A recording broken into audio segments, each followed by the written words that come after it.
The Unnamable.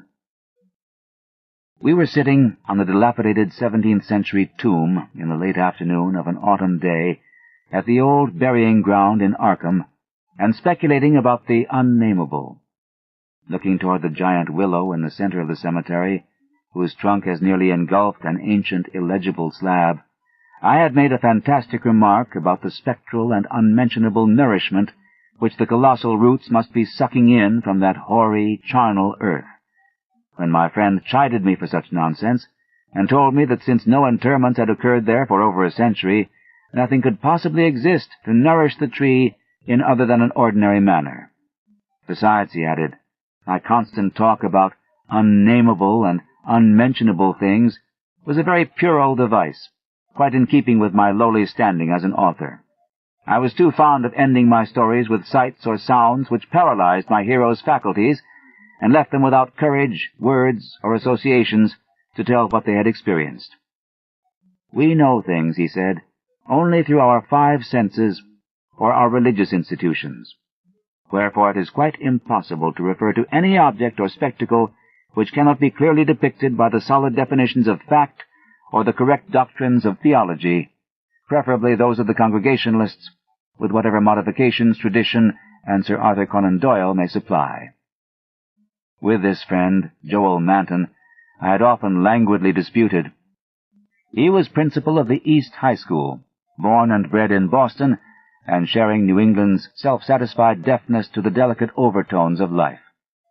It was his view that only our normal, objective experiences possess any aesthetic significance, and that it is the province of the artist not so much to rouse strong emotion by action, ecstasy, and astonishment, as to maintain a placid interest and appreciation by accurate, detailed transcripts of everyday affairs. Especially did he object to my preoccupation with the mystical and the unexplained, for although believing in the supernatural much more fully than I, he would not admit that it is sufficiently commonplace for literary treatment, that a mind can find its greatest pleasure in escapes from the daily treadmill and in original and dramatic recombinations of images usually thrown by habit and fatigue into the hackneyed patterns of actual existence, was something virtually incredible to his clear, practical, and logical intellect. With him, all things and feelings had fixed dimensions, properties, causes, and effects, and although he vaguely knew that the mind sometimes holds visions and sensations of far less geometrical, classifiable, and workable nature, he believed himself justified in drawing an arbitrary line and ruling out of court all that cannot be experienced and understood by the average citizen. Besides, he was almost sure that nothing can be really unnamable. It didn't sound sensible to him. Though I well realized the futility of imaginative and metaphysical arguments against the complacency of an orthodox sun-dweller, something in the scene of this afternoon colloquy moved me to more than usual contentiousness. The crumbling slate slabs, the patriarchal trees, and the centuried gambrel roofs of the witch-haunted old town that stretched around, all combined to rouse my spirit in defense of my work, and I was soon carrying my thrusts into the enemy's own country. It was not indeed difficult to begin a counterattack, for I knew that Joel Manton actually half clung to many old wives' superstitions which sophisticated people had long outgrown, beliefs in the appearance of dying persons at distant places, and in the impressions left by old faces on the windows through which they had gazed all their lives.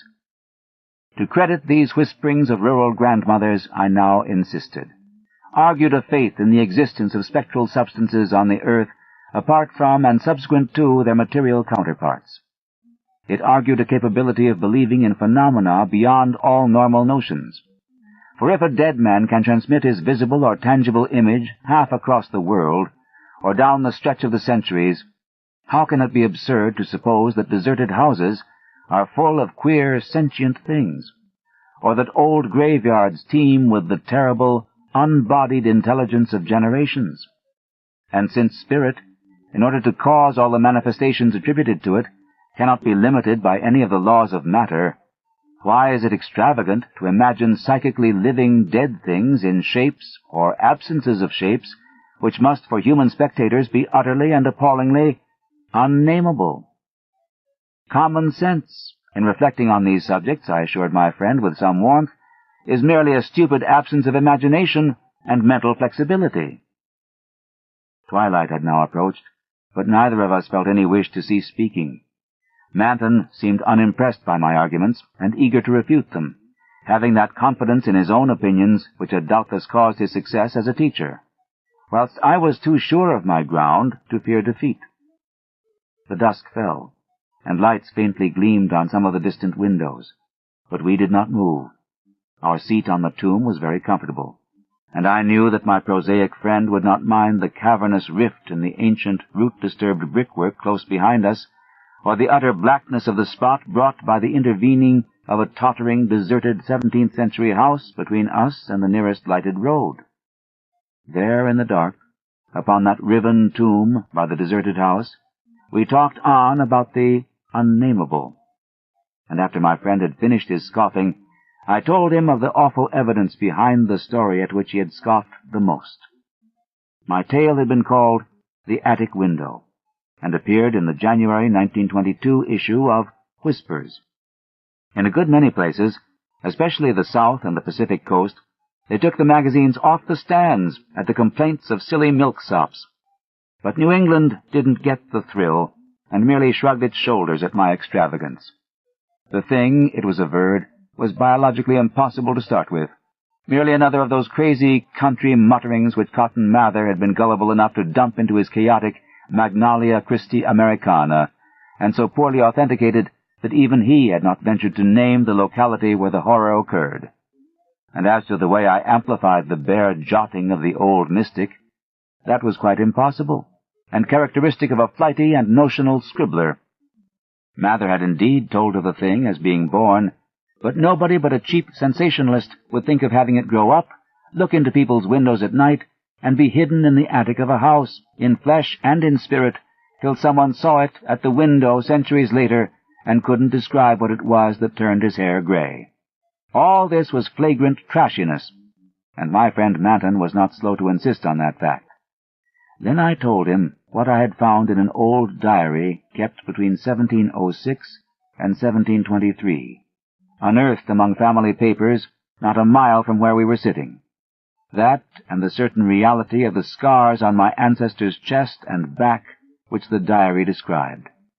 I told him, too, of the fears of others in that region, and how they were whispered down for generations, and how no mythical madness came to the boy who in 1793 entered an abandoned house to examine certain traces suspected to be there. It had been an eldritch thing. No wonder sensitive students shudder at the Puritan age in Massachusetts. So little is known of what went on beneath the surface. So little, yet such a ghastly festering as it bubbles up putrescently in occasional ghoulish glimpses. The witchcraft terror is a horrible ray of light on what was stewing in men's crushed brains, but even that is a trifle. There was no beauty, no freedom. We can see that from the architectural and household remains, and the poisonous sermons of the cramped divines. And inside that rusted iron straitjacket lurked gibbering hideousness, perversion, and diabolism. Here truly was the apotheosis of the Unnamable. Cotton Mather, in that demoniac sixth book which no one should read after dark, minced no words as he flung forth his anathema. Stern as a Jewish prophet, and laconically unamazed as none since his day could be, he told of the beast that had brought forth what was more than beast but less than man, the thing with the blemished eye, and of the screaming, drunken wretch that they hanged for having such an eye. This much he baldly told, yet without a hint of what came after. Perhaps he did not know, or perhaps he knew and did not dare to tell. Others knew, but did not dare to tell. There was no public hint of why they whispered about the lock on the door to the attic stairs in the house of a childless, broken, embittered old man who had put up a blank slate slab by an avoided grave, although one may trace enough evasive legends to curdle the thinnest blood. It is all in that ancestral diary I found. All the hushed innuendos and furtive tales of things with a blemished eye, seen at windows in the night, or in deserted meadows near the woods. Something had caught my ancestor on a dark valley road, leaving him with marks of horns on his chest and of ape-like claws on his back. And when they looked for prints in the trampled dust, they found the mixed marks of split hooves and vaguely anthropoid paws. Once a post-rider said he saw an old man chasing and calling to a frightful, loping, nameless thing on Meadow Hill in the thinly moonlit hours before dawn, and many believed him. Certainly there was strange talk one night in 1710, when the childless, broken old man was buried in the crypt behind his own house, in sight of the blank slate slab. They never unlocked that attic door, but left the whole house as it was, dreaded and deserted. When noises came from it, they whispered and shivered, and hoped that the lock on that attic door was strong. Then they stopped hoping when the horror occurred at the parsonage, leaving not a soul alive or in one piece. With the years, the legends take on a spectral character. I suppose the thing, if it was a living thing, must have died. The memory had lingered hideously, all the more hideous because it was so secret. During this narration, my friend Manton had become very silent, and I saw that my words had impressed him. He did not laugh as I paused, but asked quite seriously about the boy who went mad in 1793, and who had presumably been the hero of my fiction. I told him why the boy had gone to that shunned, deserted house, and remarked that he ought to be interested, since he believed that windows retained latent images of those who had sat at them. The boy had gone to look at the windows of that horrible attic, because of tales of things seen behind them, and had come back screaming maniacally. Manton remained thoughtful as I said this, but gradually reverted to his analytical mood. He granted, for the sake of argument, that some unnatural monster had really existed, but reminded me that even the most morbid perversion of nature need not be unnameable or scientifically indescribable. I admired his clearness and persistence, and added some further revelations I had collected among the old people. Those later spectral legends, I made plain, related to monstrous apparitions more frightful than anything organic could be. Apparitions of gigantic bestial forms, sometimes visible and sometimes only tangible, which floated about on moonless nights and haunted the old house, the crypt behind it, and the grave where a sapling had sprouted beside an illegible slab. Whether or not such apparitions had ever gored or smothered people to death, as told in uncorroborated traditions, they had produced a strong and consistent impression, and were yet darkly feared by very aged natives, though largely forgotten by the last 2 generations, perhaps dying for lack of being thought about. Moreover, so far as aesthetic theory was involved, if the psychic emanations of human creatures be grotesque distortions, what coherent representation could express or portray so gibbous and infamous a nebulosity as the spectre of a malign, chaotic perversion, itself a morbid blasphemy against nature? Molded by the dead brain of a hybrid nightmare, would not such a vaporous terror constitute, in all loathsome truth, the exquisitely, the shriekingly unnamable? The hour must now have grown very late. A singularly noiseless bat brushed by me, and I believe it touched Manton also, for although I could not see him, I felt him raise his arm. Presently he spoke. "But is that house with the attic window still standing and deserted?" "Yes," I answered. "I have seen it." "And did you find anything there? In the attic or anywhere else?" "There were some bones up under the eaves. They may have been what the boy saw. If he was sensitive, he wouldn't have needed anything in the window glass to unhinge him. If they all came from the same object, it must have been an hysterical, delirious monstrosity. It would have been blasphemous to leave such bones in the world. So I went back with a sack and took them to the tomb behind the house. There was an opening where I could dump them in. Don't think I was a fool. You ought to have seen that skull. It had 4-inch horns, but a face and jaw something like yours and mine. At last I could feel a real shiver run through Manton, who had moved very near. But his curiosity was undeterred. And what about the window panes? They were all gone. One window had lost its entire frame, and in the other there was not a trace of glass in the little diamond apertures. They were that kind, the old lattice windows that went out of use before 1700. I don't believe they've had any glass for 100 years or more. Maybe the boy broke 'em if he got that far. The legend doesn't say. Manton was reflecting again. I'd like to see that house, Carter. Where is it? Glass or no glass, I must explore it a little. And the tomb where you put those bones, and the other grave without an inscription. The whole thing must be a bit terrible. You did see it, until it got dark. My friend was more wrought upon than I had suspected, for at this touch of harmless theatricalism he started neurotically away from me and actually cried out with a sort of gulping gasp which released a strain of previous repression. It was an odd cry, and all the more terrible because it was answered, for as it was still echoing, I heard a creaking sound through the pitchy blackness, and knew that a lattice window was opening in that accursed old house beside us. And because all the other frames were long since fallen, I knew that it was the grisly, glassless frame of that demoniac attic window. Then came a noxious rush of noisome, frigid air from that same dreaded direction, followed by a piercing shriek just beside me on that shocking rifted tomb of man and monster. In another instant I was knocked from my gruesome bench by the devilish threshing of some unseen entity of titanic size but undetermined nature, knocked sprawling on the root-clutched mold of that abhorrent graveyard, while from the tomb came such a stifled uproar of gasping and whirring that my fancy peopled the rayless gloom with Miltonic legions of the misshapen damned.